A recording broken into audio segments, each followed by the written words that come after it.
Bonjour, je vous présente cet ouvrage. Auguste Cornu, Karl Marx et Friedrich Engels, tome 1er, les années d'enfance et de jeunesse, la gauche hegelienne.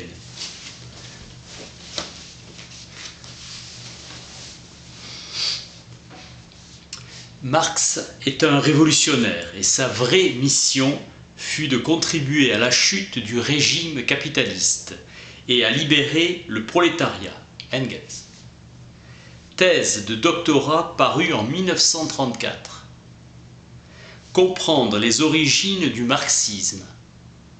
Formation première de la pensée de Marx et de Engels. Rejet du système politique réactionnaire de Hegel. On retient la méthode dialectique gauche hegelienne. La lutte de classe du prolétariat rejette le libéralisme pour le communisme. En France, la société féodale fut détruite et remplacée par la société bourgeoise. Les princes allemands avaient combattu la Révolution. Se forme dans les milieux intellectuels un courant libéral dans l'unité de l'Allemagne. Chute de Napoléon en 1814. Les États en Allemagne sont agraires et prédomine le despotisme. En Prusse, puissante bourgeoisie capitaliste dans l'industrie. Au sud, influence française d'un libéralisme modéré. En Rhénanie et en Westphalie, le libéralisme avait une base plus solide. La bourgeoisie supplante progressivement la classe dirigeante d'une noblesse dépossédée de ses privilèges et de ses terres. La bourgeoisie accueille avec faveur la Révolution française. Révolution de 1830 et mouvement libéral. Pas de prolétariat puissant. Fin de la domination de la noblesse. La bourgeoisie prend conscience de sa force. À Königsberg, naît un libéralisme qui s'inspire de la doctrine de Kant, qui revendique une autonomie de la personne morale et le droit pour tous les membres de l'État de participer au gouvernement. Après 1830, montée du prolétariat, la bourgeoisie fait preuve d'une grande activité dans le domaine de la littérature qui prend un caractère politique.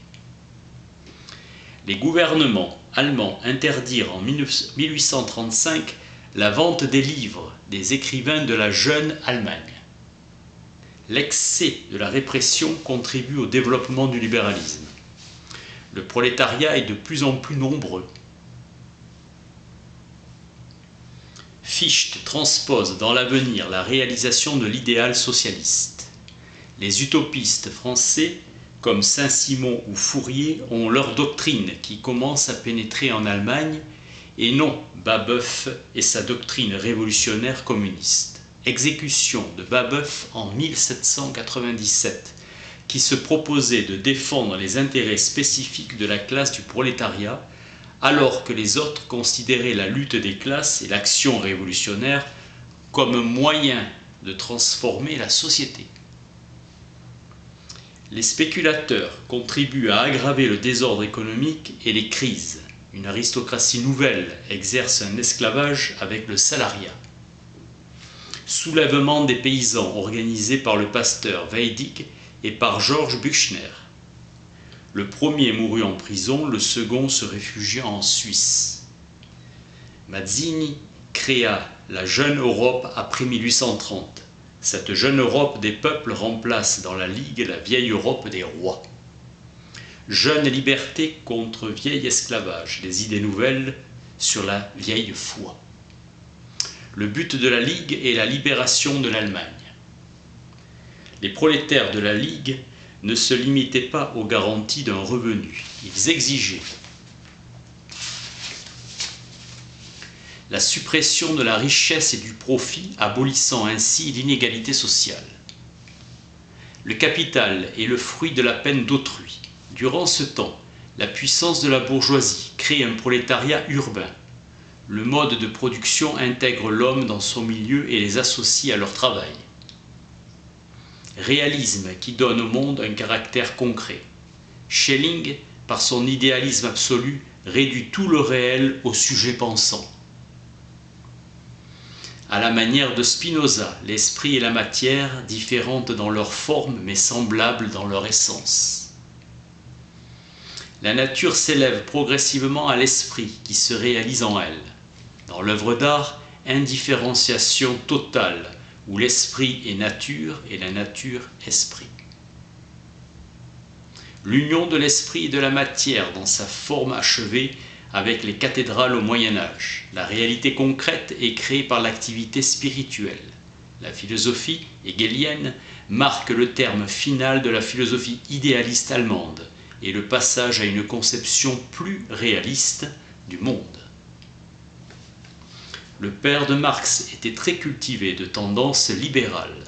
Après la chute de Napoléon, le gouvernement prussien appliquait une politique réactionnaire et les juifs ainsi que les libéraux seront les premières victimes. Gans, futur maître de Marx, juif éclairé, se convertit, que Heine qualifiait de billet d'entrée dans la civilisation européenne. Karl s'oriente vers le rationalisme et le libéralisme religieux, son père exerçant sur lui une influence prépondérante. Il se fait peu d'amis, il ramène la religion à la morale, il est détaché de toute croyance dogmatique, la philosophie l'emportant sur la religion. La vie de l'animal, déterminée par les circonstances, l'homme s'efforce de déterminer librement la sienne. Il pense que pour faire œuvre utile, il ne faut pas séparer l'idéal de la réalité, la pensée de l'action. Il fait en 1835 des études de droit, désir de ses parents qu'il fasse une carrière administrative. Karl était très porté vers la poésie. Il suivait aussi des cours de littérature et d'esthétique. De l'université de Bonn, il ira à celle de Berlin après une année perdue. Profonde crise sentimentale. Berlin, centre intellectuel et artistique. Il se consacre aux études. Il est détaché du monde qui l'entoure. Agitation intérieure et désir ardent de libération. Il a l'impérieux désir d'accéder à une conception nouvelle du monde, répondant à ses aspirations profondes. Il est pris dans une frénésie de savoir avec une prodigieuse puissance de travail. La philosophie de Hegel finit par s'imposer à lui et à le dominer. Il suit les cours de droit de Savigny et de Gans, chefs de deux écoles juridiques opposées. L'un voulait dégager de la vie même du peuple et de ses coutumes un droit positif, l'autre soutenait la nécessité de doter tous les États de l'Allemagne d'une législation commune, code inspiré de Napoléon.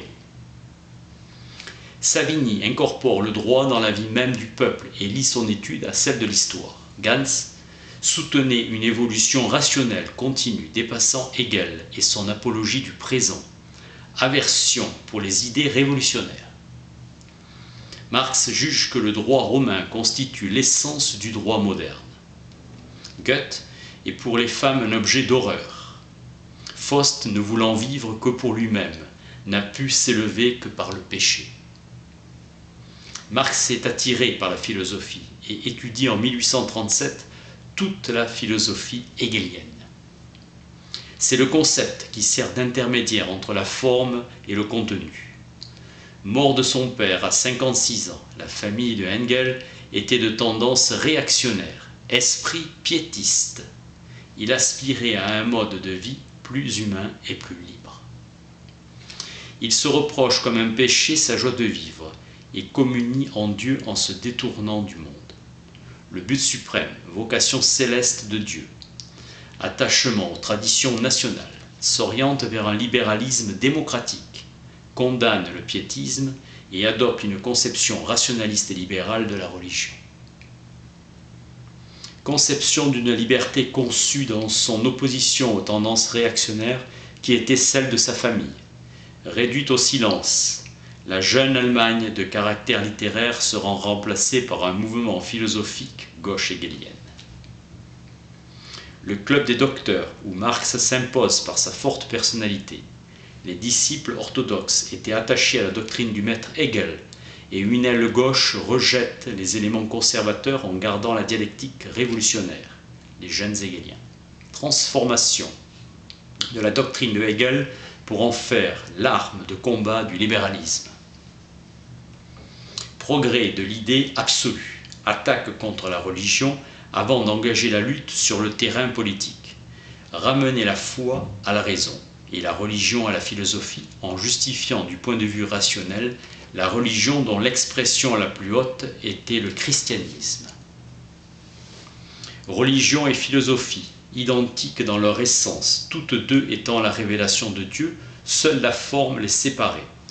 La religion révélant sous la forme des symboles le contenu rationnel de la philosophie.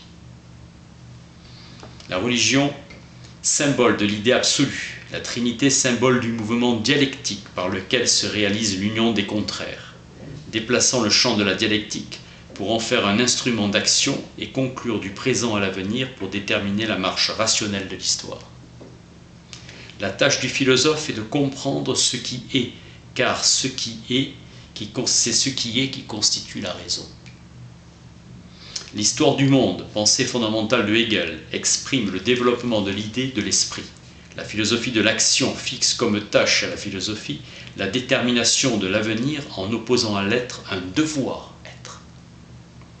Les jeunes hegeliens idéalisent l'État en y voyant l'incarnation de l'esprit. Ludwig Feuerbach jouera un rôle de premier plan dans le développement de la gauche hegelienne. La philosophie hegelienne est le point culminant de la philosophie spéculative systématique. Feuerbach détruit la métaphysique hegelienne fondée sur le postulat qu'il n'y a de véritable réel que l'essence spirituelle. Bauer dégageait une doctrine d'action, montrant que l'histoire était la création de la conscience universelle, qui réalise son essence de manière de plus en plus parfaite dans la succession des formes religieuses par lesquelles il se manifeste. Ce qui importe, c'est la conscience, l'esprit parvenant à la connaissance.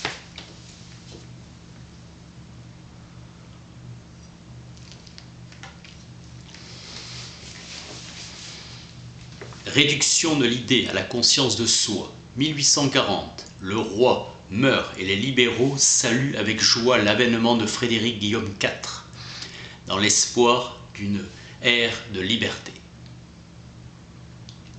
Le roi était en fait plus réactionnaire que son père.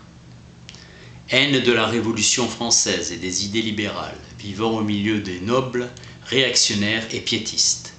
Au début, il masqua ses tendances et aimait se donner des airs de monarque libéral. Illusion de courte durée, la bourgeoisie, consciente de sa puissance, réclamait une part de pouvoir. Venant de Königsberg et s'inspirant de l'Aufklärung et de la philosophie de Kant, la bourgeoisie irrita le roi, imbu de pouvoir absolu, et y réagit brutalement. Jacobi fut emprisonné. Roi, je le resterai. Les jeunes hegeliens furent les premières victimes et les manifestations libérales furent réprimées. Après la guerre au christianisme qui voulait instaurer le roi, les jeunes hegeliens étaient en lutte contre l'absolutisme. Lutte ouverte contre la faculté de théologie de Bonn. L'Aufklärung a été le Prométhée qui a apporté sur terre la lumière céleste pour éclairer les aveugles. Frédéric a été notre Moïse. Marx commence, dans cette atmosphère, à développer son activité politique. Il voulait agir réellement, efficacement sur le monde, pour le transformer en modifiant la philosophie critique. En 1840, son premier livre ne fut pas édité, Mépris des formes usuelles. Il dégage une philosophie de l'action. Il vivait en marge de la société et isolé par là même du monde sur lequel il était désireux d'agir. Marx rejette les conceptions religieuses et morales de Plutarque et loue Épicure sur l'athéisme et son attitude virile vis-à-vis de la maladie, qu'il conçoit comme un état passager de différenciation d'avec soi-même et qui ne trouble pas le calme d'un homme de caractère. Plutarque fait valoir que la crainte de Dieu préserve du mal. Marx répond que le vrai mal de l'homme consiste dans l'aliénation en Dieu de son essence, de sa nature éternelle. Plutarque fait de la crainte de Dieu le fondement de la religion, constitue pour Marx le vrai mal. La séparation de la philosophie et du monde posait le problème du retour à leur union, réconciliation. S'efforcer d'agir sur le monde pour le transformer. La philosophie devient une flamme dévorante et prend en tant que volonté s'opposant au monde un caractère de totalité abstraite. Qu'elle perd en transformant le monde. Marx dépasse Hegel en ne posant plus de limites au développement de l'histoire et en attribuant au monde une réalité indépendante de l'esprit. Démocrite, avec la notion d'atome éternel, exclut celle de temps, le temps du monde de l'être et le transfère dans la conscience du sujet pensant. Épicure le transfère dans le monde phénoménal. Épicure affirme la concordance entre l'objet et la perception qu'on a de lui. Marx s'engage dans la lutte politique et avec sa thèse qui constitue le passage à une forme nouvelle de vérité théorique et pratique, les concepts philosophiques ayant un contenu social. C'est le principe de liberté nécessaire à l'action, inclus dans la philosophie d'Épicure, qui attire Marx. Il loue en lui le philosophe éclairé, l'athée qui libère l'homme de la crainte des dieux, fondant une éthique qui justifie et assure la liberté humaine. À la différence d'Épicure, il considère le problème de la liberté en relation avec la nécessité si l'on considère l'homme dans ses relations avec le monde. Il pense que la philosophie ne doit pas se contenter de rationaliser théoriquement le monde, mais tendre à le transformer effectivement. Désir d'agir plus efficacement, Marx s'éloigne de Bauer et des jeunes hegéliens. Marx sent la nécessité de se créer une situation et d'épouser Jenny, la soustrayant à l'influence déprimante d'une partie de sa famille. Désir de devenir professeur à Bonn, mais sa thèse n'était pas finie, qu'il fit en 1841. Il fut reçu docteur à l'université de Jena. Avis élogieux du rapporteur, alors que Stahl, théoricien de l'absolutisme à Berlin, aurait posé problème.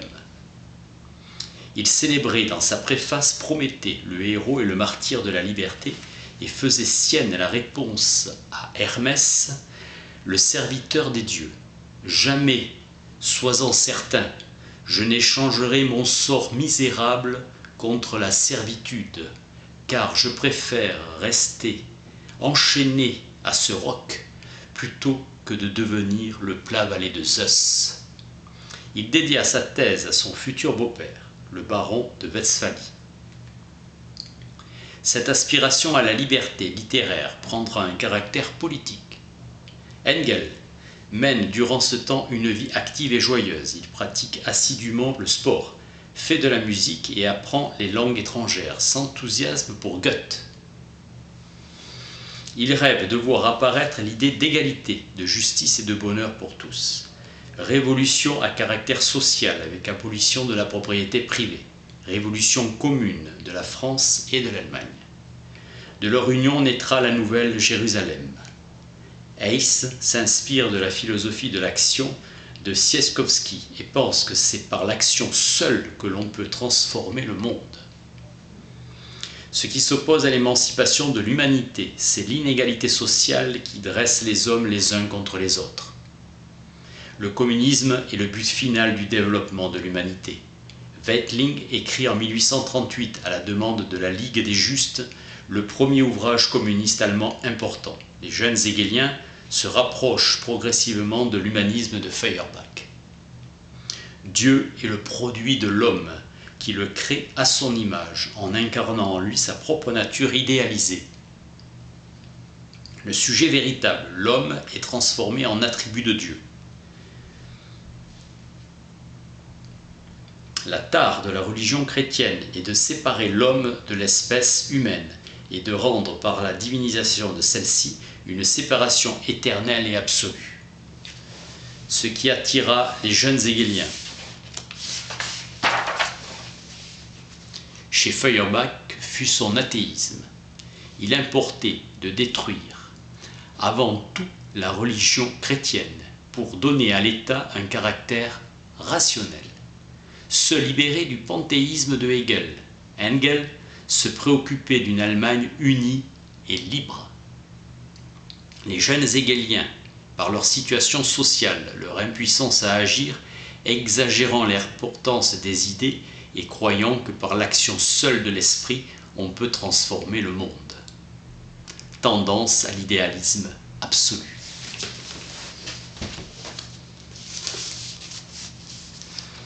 Auguste Cornu, Karl Marx et Friedrich Engels, tome 1er, Les années d'enfance et de jeunesse, la gauche hegelienne.